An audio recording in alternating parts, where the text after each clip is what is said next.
오늘 우리를 이 금요 청년 기도회 가운데 불러주셔서 하나님을 예배하고 주님을 찬양하고 주님의 음성을 듣고 기도하게 하시니 감사합니다.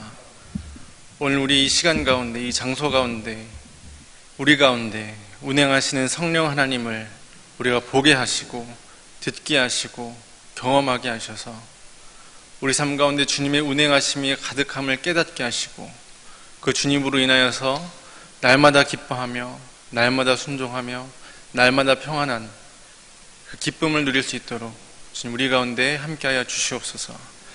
감사드리며 예수님의 이름으로 기도드립니다. 아멘.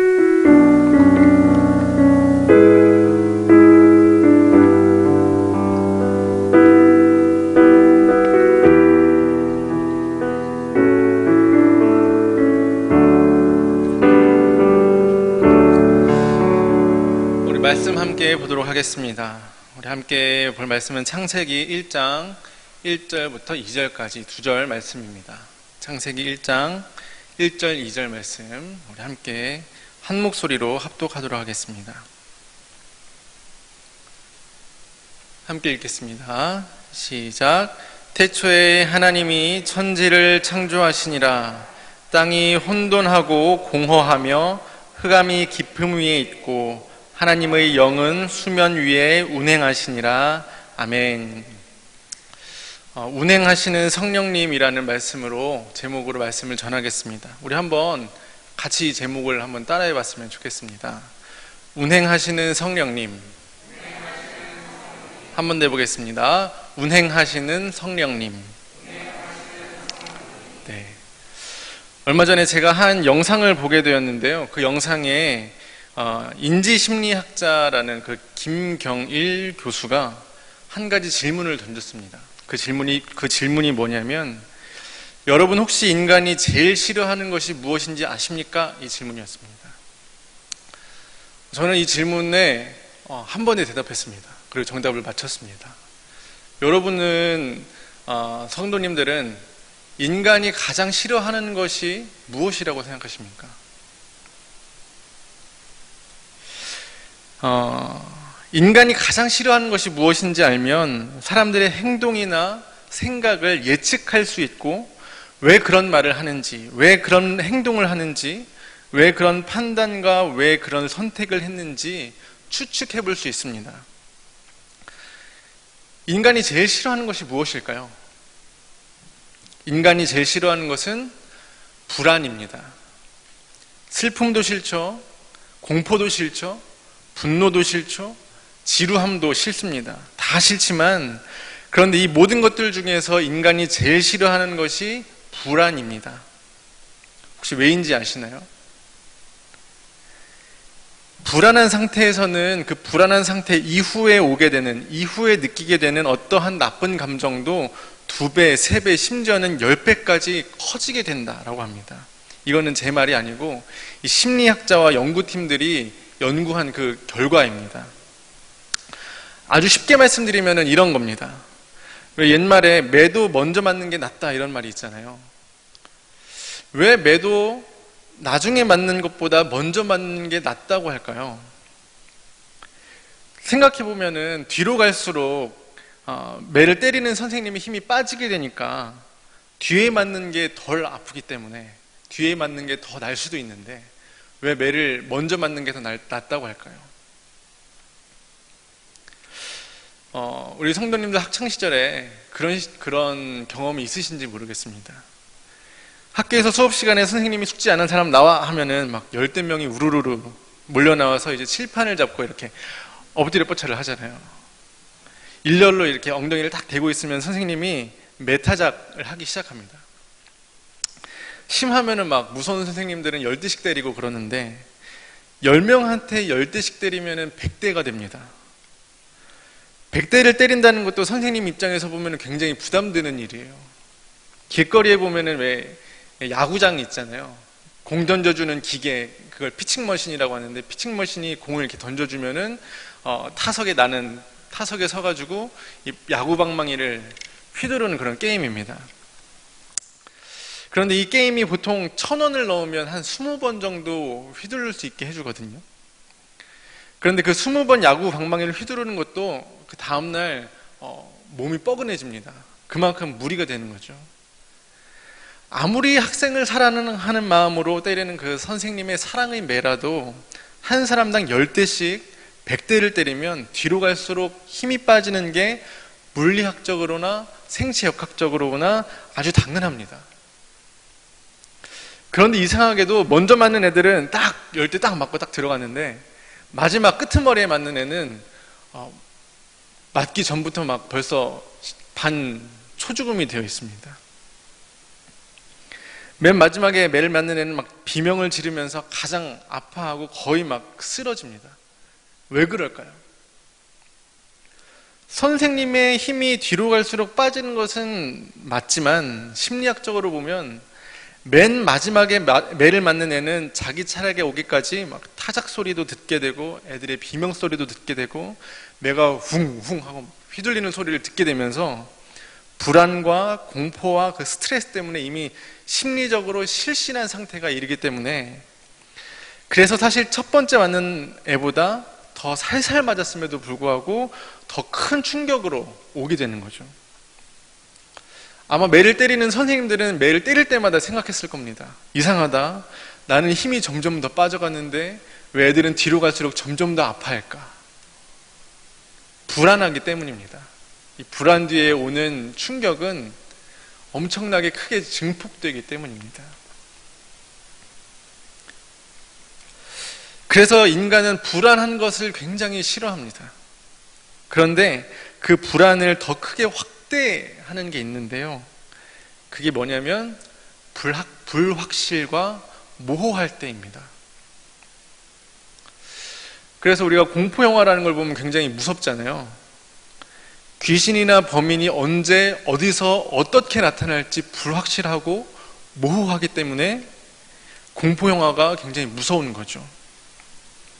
공포영화를 하나도 무섭지 않게 보는 방법이 있습니다. 그게 뭐냐면 이 스크린에 오른쪽 끝에, 여러분 봤을 때 왼쪽 끝에 카운트다운이 시작되는 겁니다. 5, 4, 3, 2, 1 하고 나서 귀신이 짠 하고 나타나거나 범인이 짠 하고 나타나면 무서운 영화를 보지 못하는 사람들도 무섭지 않게 영화를 볼 수가 있습니다. 오히려 무서운 사람들은 보지 못하는 장면들, 너무 무섭기 때문에 그 인지가 제대로 되지 않는 장면들도 더 세세하고 더 꼼꼼하고 더 자세하게 기억된다고 합니다. 그럴 수 있는 이유는 이 불확실성, 모호성이 사라지기 때문입니다. 종합해보면 인간은 불안이라는 것을 가장 싫어하는데 그냥 불안한 것보다는 모호하고 불확실한 상황의 불안을 그 무엇보다 가장 싫어한다는 거죠. 인간은 그런 모호하고 불확실한 불안의 상태를 견디지 못합니다. 그러니까 사람들은 뭐를 좋아하죠? 확실한 걸 좋아합니다. 보증된 걸 좋아합니다. 우리는 보통 생각하기를 사람들은 자기가 좋아하는 것을 선택한다라고 생각하는데 그렇지가 않습니다. 사람은 정확하게 말하면 자기가 좋아하는 것을 선택하는 것이 아니라 자기가 싫어하는 것을 피할 수 있는 선택을 합니다. 불안을 없애주고 확실하다고 여겨지는 것을 선택한다는 거죠. 보이지 않는 것보다는 보이고 만져지는 것을 추구하고 선택합니다. 그런 선택이 꼭 틀리다고는 할 수 없지만 우리가 신앙생활을 하다 보면 그 불안과 조급함 때문에 옳지 않은 선택을 하거나 옳지 않은 말을 뱉을 때가 굉장히 많이 있습니다. 성경에 보면은 출애굽한 이스라엘의 모습을 볼 때 가장 자세하게 볼 수 있습니다. 우리가 광야라고 하는 곳, 이스라엘이 출애굽하면서 광야에 던져지게 되잖아요. 이 광야라는 곳이 딱 불안하고 불확실하고 모호한 곳이잖아요. 그래서 출애굽한 이스라엘 백성들이 확실한 것을 추구하면서 짓는 범죄가 무엇이죠? 보이지 않는 하나님 대신에 보이는 금송아지를 만들어서 하나님으로 여기고 우상으로 숭배하는 것입니다. 그리고 또 불안한 이스라엘 백성들은 종종 이런 말로 하나님 앞에 범죄합니다. 차라리 애굽에서 종살이 할 때가 좋았다. 왜 우리를 광야로 끌고 나와서 광야에서 죽게 하느냐? 애굽에 매장지가 없어서 우리를 광야에서 죽게 하느냐? 차라리 애굽 사람들을 종처럼 섬기다가 거기에서 죽는 게 낫겠다. 이런 불평, 불만까지도 하나님께 털어놓습니다. 한 번이 아니라 어려움이 닥칠 때마다 이 말을 뱉으면서 이스라엘을 향한 하나님의 선하신 뜻을 불신합니다. 그들이 그런 까닭은 애굽에 있을 때는 그래도 종이었어도 먹고 살 수 있는 확실한 것이 있었기 때문에, 그런데 출애굽하면서 노예 생활을 하다가 광야로 뛰쳐나오면서 불안하고 불확실한 그런 광야에 던져지게 되는 거죠. 거주할 거처도 없지, 광야에 먹을 것도 없지, 낮에는 더워 죽겠고 밤에는 추워 죽겠지, 사람들의 수는 좀 많아졌나? 엄청나게 많아져가지고 애도 있고 노인도 있고, 그런데 그런 자기 민족을 지킬 어떤 무기나 병사도 없지. 매일매일 하루하루가 불안하고 모호하고 불확실한 나날들이었을 겁니다. 하나님께서 이스라엘과 함께 하시지만 그들에게는 여전히 그 불안을 해소할 수 있는 확실한 것, 보이는 것이 필요했습니다. 그래서 눈에 보이는 우상을 만드는 거예요. 그게 헛된 것을 알면서도 만들었습니다. 우리 말씀을 함께 보겠습니다. 출애굽기 32장 1절부터 4절까지 말씀, 우리 화면을 참고해서, 또한 소지하신 성경을 참고해서 저와 여러분이 한 절씩 나눠서 읽어보겠습니다. 백성이 모세가 산에서 내려옴이 더딤을 보고 모여 백성이 아론에게 이르러 말하되 일어나라, 우리를 위하여 우리를 인도할 신을 만들라. 이 모세 곧 우리를 애굽 땅에서 인도하여 낸 사람은 어찌 되었는지 알지 못함이니라. 아론이 그들에게 이르되 너희의 아내와 자녀의 귀에서 금고리를 빼어 내게로 가져오라. 모든 백성이 그 귀에서 금고리를 빼어 아론에게로 가져가매 아론이 그들의 손에서 금고리를 받아 부어서 조각칼로 새겨 송아지 형상을 만드니 그들이 말하되 이스라엘아, 이는 너희를 애굽 땅에서 인도하여 낸 너희의 신이로다 하는지라. 아멘. 불안은 하나님마저도 우리 마음대로 확정하려고 합니다. 하나님의 뜻과 그분의 계획마저도 우리의 마음대로 확정하려고 합니다. 이스라엘의 행동이 굉장히 믿기가 어렵습니다. 왜냐하면은 그 출애굽할 때 홍해에서 그 놀라운 기적을 경험했음에도 불구하고 이렇게 하나님에 대한 신뢰를 하지 못하고 금 송아지를 만들어서 그것을 하나님으로 신뢰하는 것이 우리가 쉽게 납득하기 어려운 행동입니다. 그런데 가만히 보면은 우리의 삶도 그렇습니다. 인생은 가까이 보면 비극이지만 멀리서 보면 희극이다라는 어떤 이의 말처럼 우리가 지나온 날들과 지나온 시간들을 돌아보면 우리는 하나님이 인도하셨다, 우리는 하나님이 인도하실 것이다 라는 고백을 하게 되는데, 그런데 지금 당장 큰일이 닥칠 것 같아서 마음 졸이는 날들의 연속이지만 지나고 나면 언제 그랬냐는 듯이 기억도 하지 못하며 그 은혜 가운데 살아가는 것이 우리의 삶인데, 그럼에도 불구하고 우리는 내일을 걱정하고 불안해서 견디지 못할 때가 굉장히 많이 있습니다. 이스라엘처럼 실수하고 실패할 때가 많습니다. 하나님을 신뢰하지 못하고 불안에 떠밀려서 그릇된 선택을 할 때가, 그릇된 말을 할 때가, 그릇된 행동을 할 때가 많습니다. 그러나 하나님은 우리가 느끼는 확실함과는 상관없이 보이지 않아도 늘 항상 함께 동행하시며 우리를 지키고 보호하시는 하나님이십니다. 우리 말씀 한 구절 더 보겠습니다. 이번에는 신명기 8장 2절부터 4절까지 말씀입니다. 이번에도 앞에 화면을 참고하셔서 함께 읽겠습니다. 이 말씀은 우리 함께 읽어보겠습니다. 시작. 내 하나님 여호와께서 이 40년 동안에 내게 광야 길을 걷게 하신 것을 기억하라. 이는 너를 낮추시며 너를 시험하사 내 마음이 어떠한지 그 명령을 지키는지 지키지 않는지 알려 하심이라. 너를 낮추시며 너를 줄이게 하시며 또 너도 알지 못하며 내 조상들도 알지 못하던 만나를 내게 먹이신 것은 사람이 떡으로만 사는 것이 아니요 여호와의 입에서 나오는 모든 말씀으로 사는 줄을 내게 알게 하려 하심이니라. 이 40년 동안에 내 의복이 헤어지지도 아니하였고 내 발이 부르트지 아니하였느니라. 아멘. 신명기는 모세의 고별 설교와 같습니다. 이스라엘의 광야 시대를 이끌었던 그 모세가 지난 삶을 반추하면서 되새기면서 이스라엘 자손들에게 전하는 메시지가 신명기인데요. 40년 동안의 그 광야에서 의복이 헤어지지도 아니하였고 내 발이 부르트지도 아니하였다. 이것이 모세의 고백입니다.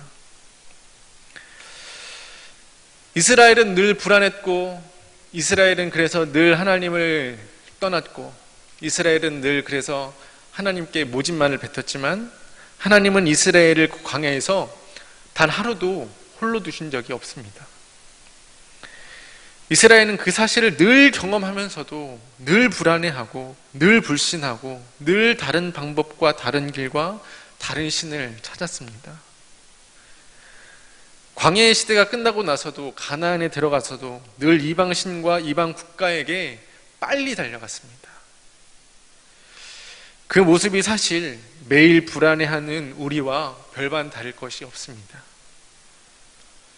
오늘 우리가 읽은 창세기 1장 1절 2절 말씀을 보면 태초에 세상이 혼돈하고 공허할 때에 흑암이 아주 깊을 때에 하나님의 영이신 성령께서 수면 위에 운행하셨다라고 말씀을 하고 있습니다.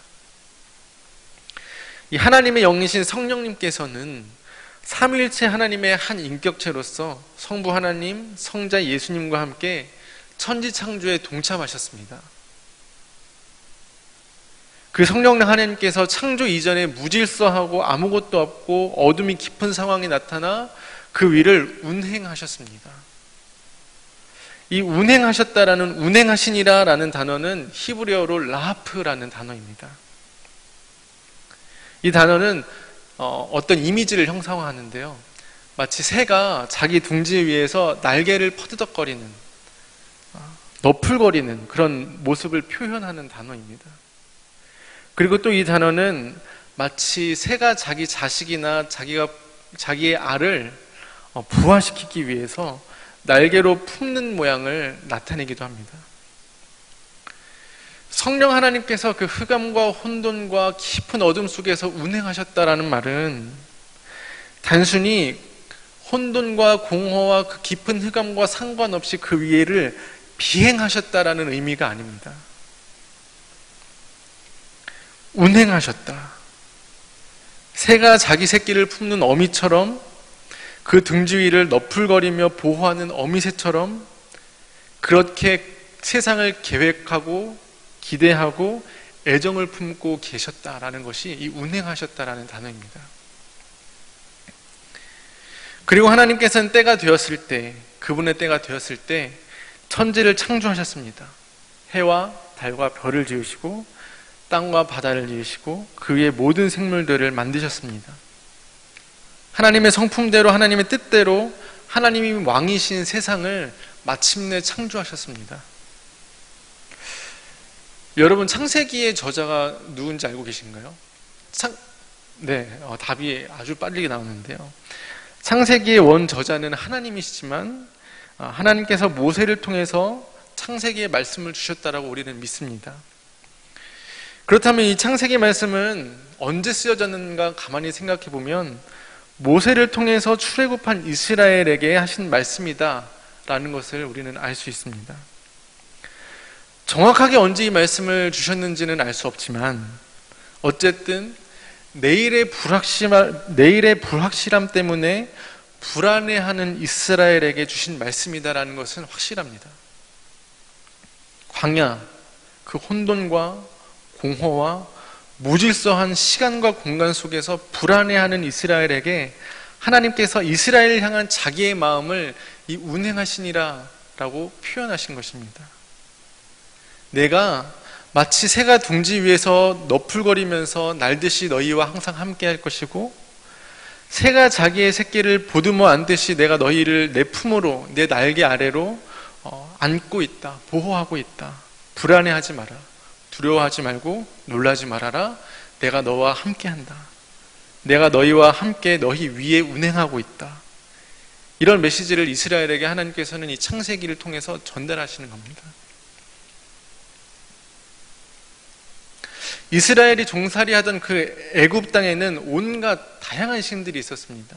애굽에는 태양신도 있었고요, 달의 신도 있었고요, 별들마다 신이 있었고요, 동물의 신도 있었고요, 심지어는 바위나 나무도 신이었습니다. 마치 그런 보이는 것들을 신을 삼아서 인간의 원초적인 불안을 해결하고자 했던 것이죠. 5만 가지 신들이 다 5만 가지 것들이 다 신이었다라는 것은 인간이 얼마나 그렇게 불안 속에 떨며 살았는지를, 얼마나 그 불안의 크기가 컸는지를, 그 불안이 인간에게 얼마나 큰 영향을 끼쳤는지를 나타내는 겁니다. 그 5만 가지 신들이 세상을 마치 쥐락펴락하는 것 같은 그런 세계관에서 살다가 애굽에서 탈출한 이스라엘에게 하나님께서 천지를 창조하셨다는 이야기를 하시는 거예요. 태양도 내가 만들었고, 달도 내가 만들었고, 별도 내가 만들었고, 이 끝없는 바다와 광활한 대지와 산과 모든 동물들, 식물들, 너희가 신들이라고 섬겼다는 것들, 그것 다 내가 만든 거다. 내가 왕 중의 왕이고 내가 신 중의 신이다. 내가 유일한 하나님이다. 이 말씀을 하시는 겁니다. 그리고 나는 너희의 아버지다. 내가 너의 하나님이다. 너는 나의 보배로운 자식이다. 이 말씀을 이 창세기 1장 1절 2절을 통해서 전하고 계신 거예요. 그리고 우리 마지막으로 말씀 한 군데 더 찾아보겠습니다. 신명기 이번에는 32장 9절부터 14절까지 말씀인데요.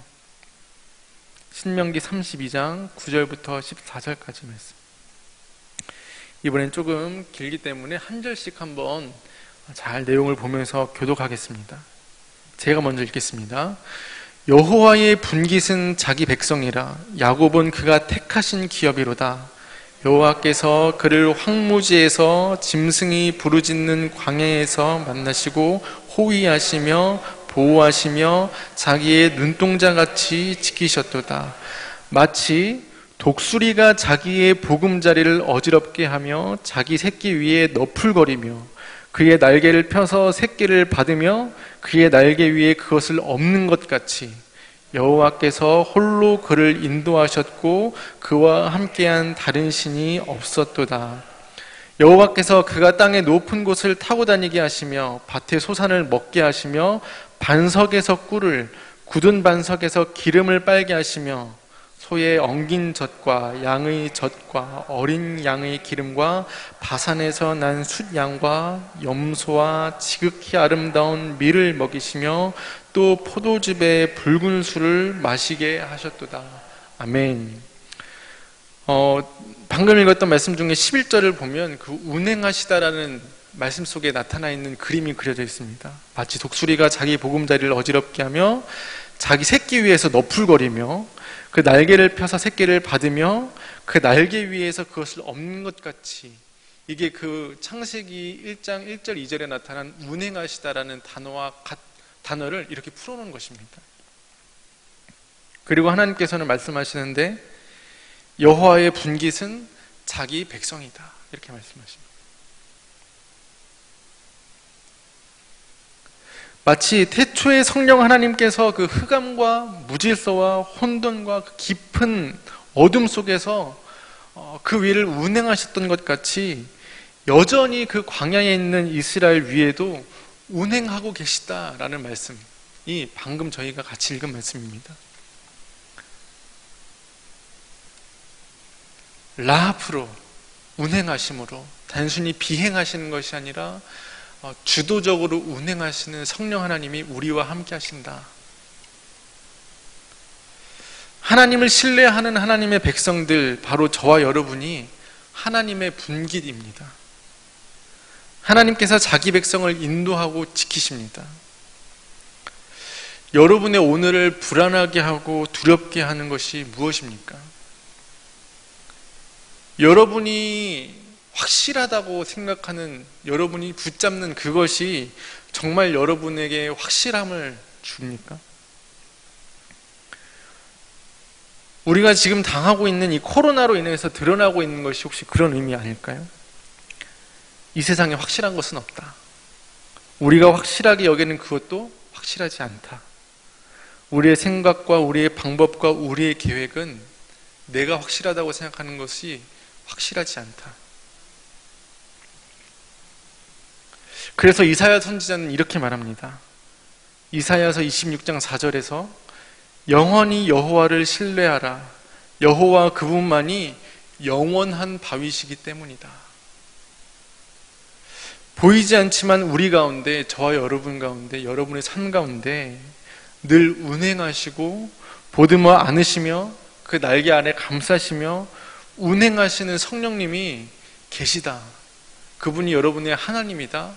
그분이 여러분의 삶을 주도하신다. 그것을 신뢰하시기를 바랍니다.